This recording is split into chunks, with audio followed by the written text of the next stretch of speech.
We just But I will tell you that 17-year-old year I played. I mean, the physicality of the way I played. I was kind of held together with harnesses, and I got banged up as a 17-year-old. And it was relentless. Like it was, and I guess you asked, and I was a small guy. Like, well, I wasn't very big at 17, that's for sure. Well, you were pretty tough. I'm going to share this story. It's a humorous one about Carrie. Carrie, I think her shoulder was dislocated, and you had sort of had to wear some kind of a brace. Yeah, you could tie my shoulder in. Yeah. But we went to Red Deer to play, their junior A team, and they had a tough guy. And you were sort of one of our more physical guys, but you dressed only to serve penalties. And their tough guy, he was at liberty, taking liberties with our players, just running them all over the place. And I remember you coming over to me and saying, let me go out there. Let me go out there. I said, no, you're just going to serve penalties. You've got a bad arm. And of course, we do get a penalty, and he has to serve it. It's a bench penalty.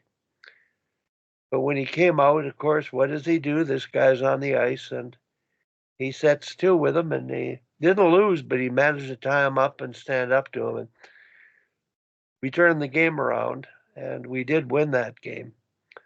But that's the intangible of mental toughness, physical toughness, even at your young age. And I forgot about the shoulder injury and how it happened, but I know how you responded and recovered, and you never changed the way you played in your mind. So kudos to you on that particular day. And I think one of the reasons that Riley and the Canucks have won, today is a kid like Riley is, the apple doesn't fall far from the tree, and you know how he plays physically, and he's pretty well put together like yourself. So, well, it's funny when you're sitting in the stands and you're a dad and you're a coach, and you're a dad and you're a coach, and Rick, I'm sure you went through this. You're cheering on your kid and stuff, and there's all these sorts of things you think that the team should do more, and da da da da. But I'll tell you an interesting story. I got such a high out of the last three games because I went up to Whitecourt, and the first two games were there, and I was there early in the second game, and one of the kids that was playing on Riley's line and had been struggling a bit, and I noticed it, and they just a couple little things, and so I was at the game like an hour in advance because I had to get tickets and stuff and didn't want to not get tickets. So, and we just happened to bump into each other. And, he looked like, disdained. Like he looked like he was just fighting in his own mind. How do I get out of this slump? How do I do this? How do I do that? And so I just looked at him and I said, you're going to be all right here, buddy. And I got this favorite line I like to say to guys in the offensive zone. I call them the 5 Gs, and it's, give the puck to somebody, go to the net, get it back, and you'll get a goal. And I call them the 5 Gs. And so he looked at me, because I just said to him, I said, work with your line mates and find open space and just relax. And I said, I just said, you're very good at finding open space. You got the puck. So he goes out and, their line, and he got 2 points that game. So he was higher than a kite in game 2 because he kind of broke the slump. So game 3, I was at the Ken Bracco rink, and so he comes over to me again, and superstitiously he says, "What's today? What are you going to tell me today?" And so this was game 3, and I just said to him, I gave a couple little things that to help him. So he goes out and gets 2 more points again. And so last night, it's the 4th game, and I'm sitting in, and I didn't get there quite early enough. All of a sudden, my phone rings, Wally. And it's my daughter who's doing her practicum with the Canucks and doing a lot of organizing of the games. And she says, Kiz is on the line. He needs to talk to you. And this is the kid before the warm-up. So his name's Pisarchuk, Cody Pisarchuk. So he says, what's the word today? What's the word today? And what had happened in the 3rd game was that, he had 4 golden opportunities and he just didn't snipe them. And all I said to him was, just don't think, just shoot the damn puck. And so they won 3-2 and he had 2 points. And so he's on this. It felt good to be able to, alleviate the stresses. Because I think sometimes these kids get so up and whatnot. But so it was 3 games in a row, 3 little talks just by accident. And you know what? He's a happy young man today. Yeah. So, that's what coaching is all about, eh, Tom? Rick, if you can find just one little thing that alleviates or helps someone do something that they can achieve, makes you feel good, eh? Yeah. That's Rick, why Carey, when you talked about the 5 Gs, I thought that was brilliant. I think every player, if you can give him a couple of things to think about that will make a difference in your mind, he'll go out and do it. Yeah. Your mind controls your feelings and your performance state. And that's what you did. So I'm going to ask you to repeat the 5 Gs, because to me, that's brilliant. 5 Gs. Go ahead again. And I think all of the coaches out there, boy, that's something added to your toolbox. Go ahead on that one, Carey. Give the puck and go. Get it back. Go to the net. Get a goal. And it comes from the give and go that we always talked about. Yeah. And I added the other ones. Give, go, get it back, go to the net, get a goal. Okay. Makes real sense. And, the other one that, is really becoming more prevalent for me is, especially in the offensive end, is open ice. A lot of the tight turning to get away from, the defender is happening, which is good. It's fun to watch, and once you do find open ice, attack. Like, don't just keep finding open ice. Like, sometimes it's kind of fun to watch, but if you find open ice, then attack. Go to the net.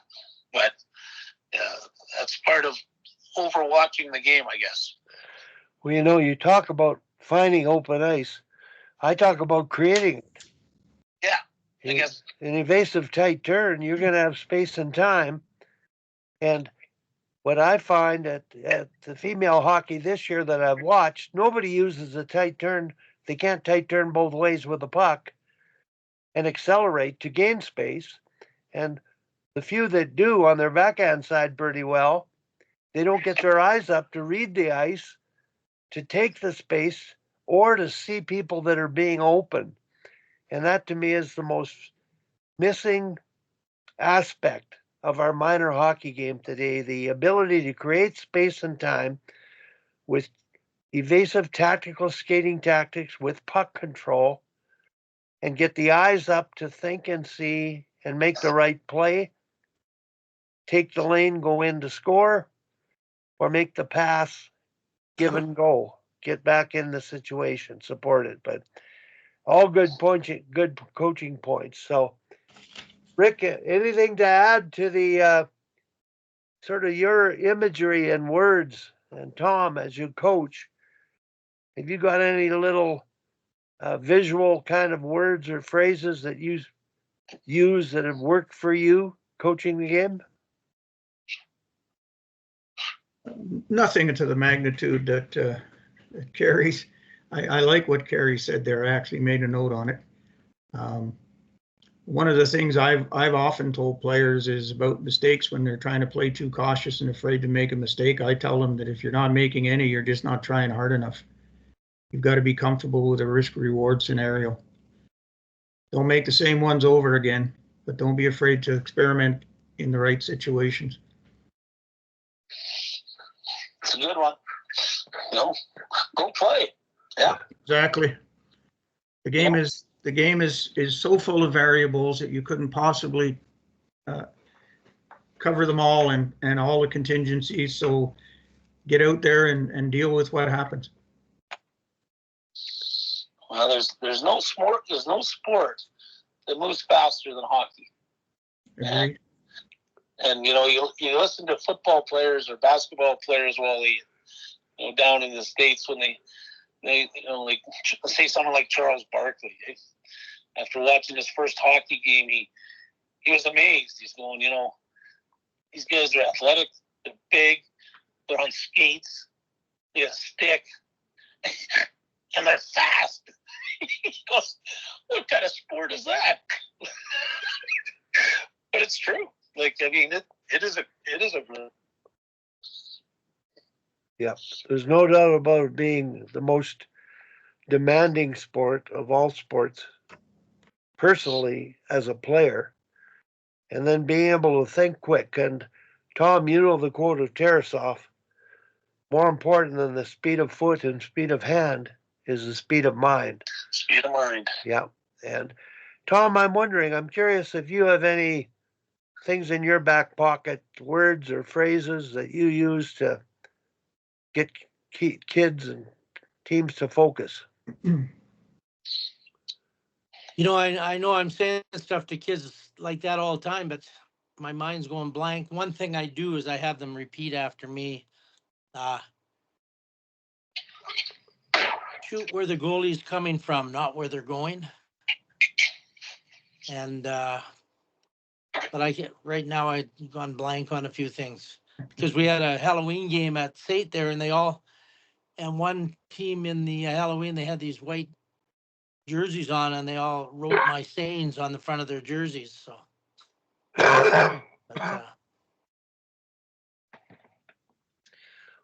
but small things. I talk about the war zone a lot too. You got to win the war zone. Dominate the war zone. Area in front of the net. That's a George Hill kind of a thing. Yeah.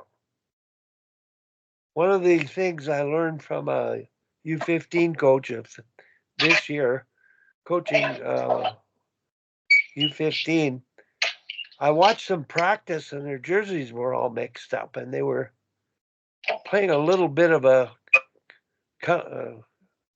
game, small area game, but I couldn't tell who was on which team. And she was standing by the bench that I was watching from. And I said, who's on what team here? And she said, well, we put colored tape on their helmets. The tape colors are their teammates. So they have to get their head up.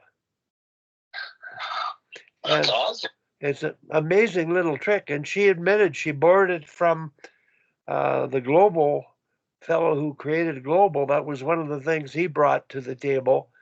But it's a great idea, like getting the head up and looking at their heads, which means eye contact. You're going to pass to people. You have to have eye contact. Freddie Sherrill, back in the day, he had 13 cardinal sins of hockey. And I printed that sheet off, and I used to give it to the pros. And Carrie, you probably got the sheet when you were skating with them. I always brought kids up that could handle skating with the pros. And that sheet, I've sent it out, maybe 6 years ago to see how much of it is valid. And I know you're not supposed to say never, but it's one of those never do this, never do that. It's a cardinal. And it's something that resonated with me that Freddie Sherrill used, and he won a few championships with his, I call it imagery of coaching. He's the guy who used to put, statements or quotes on the wall in the room. Yeah. And it's just amazing. So, guys, I just edited a video last night of Yogi Berra. It's a documentary. The guy is a genius. And all of his quotes, as funny as they seem, in this documentary, there's a quote by Albert Einstein. And then at the same time, a little bit later, is a quote by Yogi Berra. And they're saying the same thing. That's awesome. And there's Robert Frost, Winston Churchill quotes, other Stephen Hawking's quote, and then a quote by Yogi Berra saying the same thing, meaning the same thing as Stephen Hawking's. So I've edited that video and put it together. It's the story of his life. He was not only probably one of the winningest players and winningest coaches. It's a great special.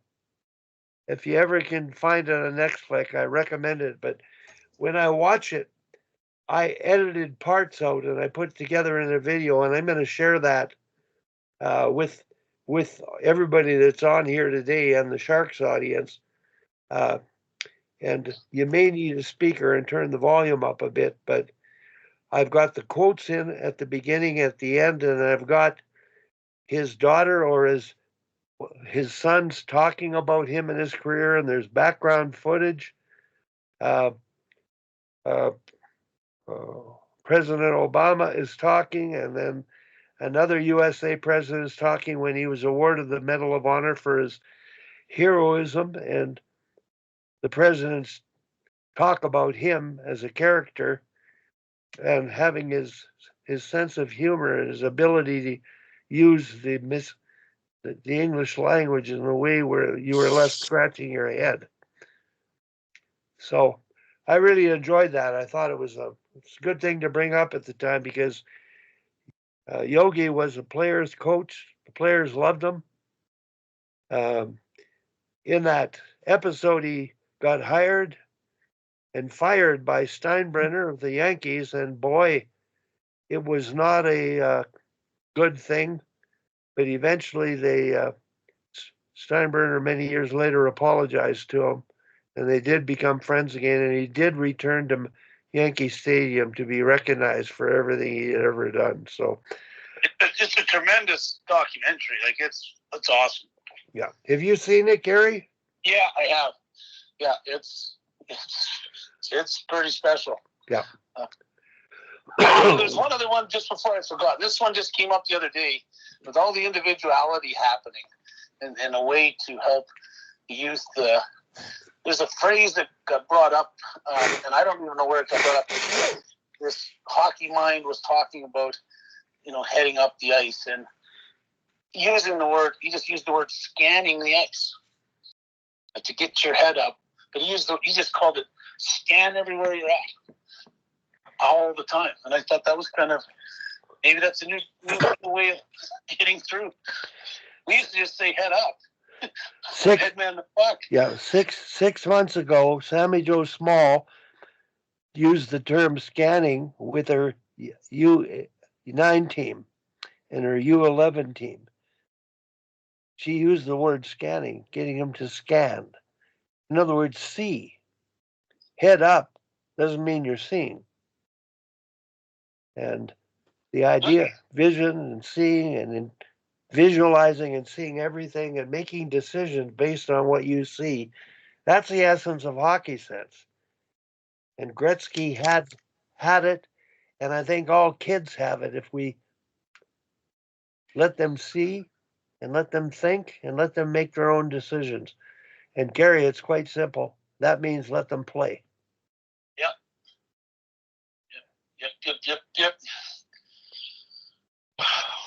Well, you gotta go. Okay, guys, it's just about time for me to go and take my taxes and turn them in. So I'm gonna shut off the record now. Thanks very much.